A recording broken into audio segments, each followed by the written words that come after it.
আজকে মোদিবাবুকে এসে বাংলায় এসে বহু রামচন্দ্র স্মরণ ছেড়ে দিয়ে মা কালী মা দুর্গার স্মরণায় আসতে হয়েছে, কারণ বুঝে গেছে বাঙালি বলে দিয়ে মা দুর্গায় কিন্তু ইয়ে পেয়েছে।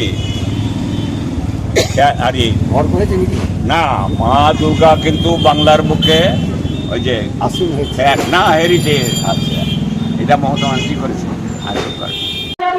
রুখতে না পারি দেশে গণতন্ত্র বলতে কিছু থাকবে না, তাই তিনি no identity card no voter আন্দোলন করেছিলেন।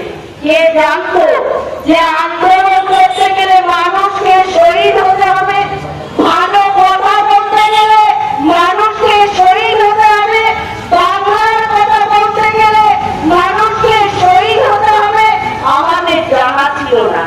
সকলে মমতা ব্যানার্জির ডাকে ধর্মতলা ঢুকে আন্দোলন করতে গিয়েছিল। 13টা যুবক সেই গুলিতে কলকাতার বুক রক্তাক্ত হয়ে গেছিল। অর্থাৎ 32তম, অর্থাৎ 33 বছরে পা দেবে আগামী 21শে জুলাই। এই গুরুত্ব শুধু শহীদ দিবস পালনের জন্য নয়, আমাদের বাঁচার জন্য। আপনারা জানেন বাংলা ভাষাকে আজকে তারা অসম্মান করছে, বাঙালিকে অসম্মান করছে। বাঙালিরা নাকি বাংলায় থাকতে পারবে না। এ কোন রাজ্যে আমরা বাস করছি? আছে বলে আজকে সুপ্রিম কোর্ট নির্দেশ দিয়েছে আধার কার্ড, ভোটার কার্ড, রেশন কার্ডকে মান্যতা দিতে হবে। এই সংগ্রামের নেত্রীর নাম হচ্ছে মমতা বন্দ্যোপাধ্যায়। একটাই কথা, 34 বছর একটা দল রাজত্ব করেছিল, সেই দলটার নাম সিপিএম। 34 বছরে এদের অত্যাচারের কাহিনী বললে সারা দিন শেষ হবে না। সারা গণহত্যা, কত গণহত্যা করেছে, 87,000-এরও বেশি গণহত্যা করেছে। মানে 2093 সালে 13 জন যুবক কলকাতার পক্ষে তাদের রক্তে কলকাতার রাজপথ রক্তাক্ত হয়েছিল। শুধু একটা ঘটনা, এরকম 87টা ঘটনা সিপিএম সরকার বাংলার পক্ষে করেছে। তারা সেগুলো সৃষ্টি করবে এই সিপিএম। আগে বাংলার বুক থেকে মানুষ হত্যাকাণ্ড করেছে সিপিএমকে, 294টা মিলে এক নাই। আজকে 21শে জুলাইতে মেইন 14 দফা দাবি ছিল, 14 দফার মধ্যে মেইন দাবি ছিল নো আইডেন্টিটি নো ভোট। সেই দাবিতে মহাকরণ অভিযান করেছিলেন আমাদের নেত্রী, তৎকালীন নেত্রী, এখন বিশ্ববন্দিত জননেত্রী, স্বপ্নের মুখ্যমন্ত্রী বাংলার মমতা বন্দ্যোপাধ্যায়। যদি কোন দল কাজের বিনিময়ে ভোট চাইছে, মমতা ব্যানার্জি, তৃণমূল কংগ্রেস, আর কোন দল নেই। এখানে মামুনরা উপস্থিত আছেন, দাদা ভাইয়েরা আছেন, রৌটি সহ যুব কংগ্রেসের নেতৃত্বরা আছেন। কেউ বলতে পারবে না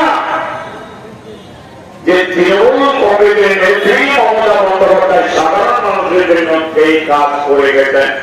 ভারতবর্ষের কোন রাজ্যে কোন মুখ্যমন্ত্রী, কোন প্রধানমন্ত্রী সেই কাজ করতে পারেনি।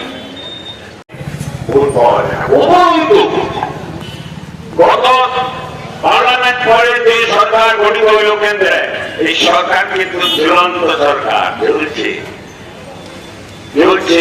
প্রধানমন্ত্রীর সরকার প্রায় 230টারও বেশি সদস্য নিয়ে এখন চালাচ্ছে।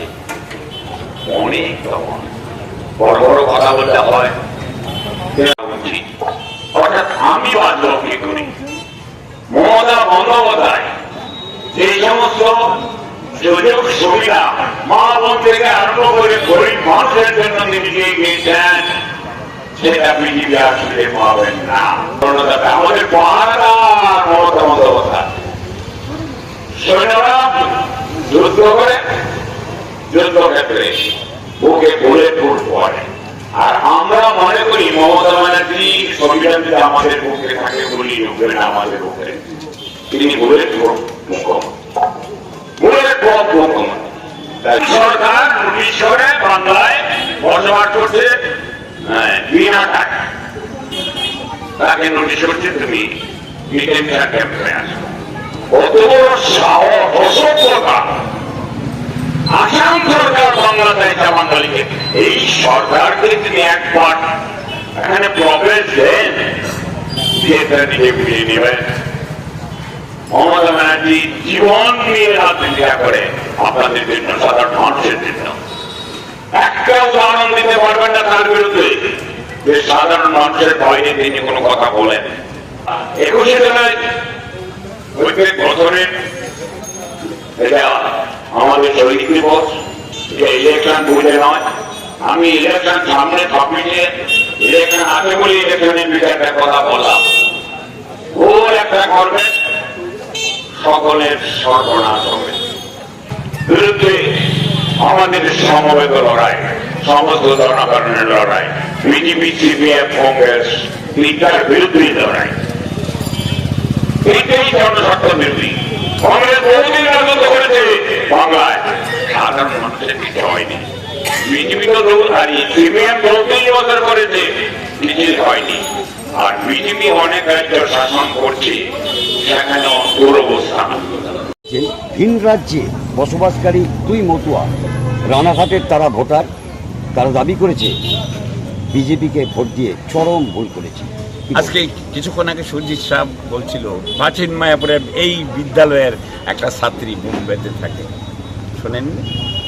একই কথা, বাঙালির উপর নির্যাতন, ওইটাও বাঙালির উপর নির্যাতন, এখানে নবদ্বীপেও বাঙালির উপর নির্যাতন, একই কথা। কি এনআরসি, এনআরসি হাটাও, বাংলাদেশে হাটাও এখান থেকে, এইগুলি তৈরি করছে প্ল্যাটফর্ম।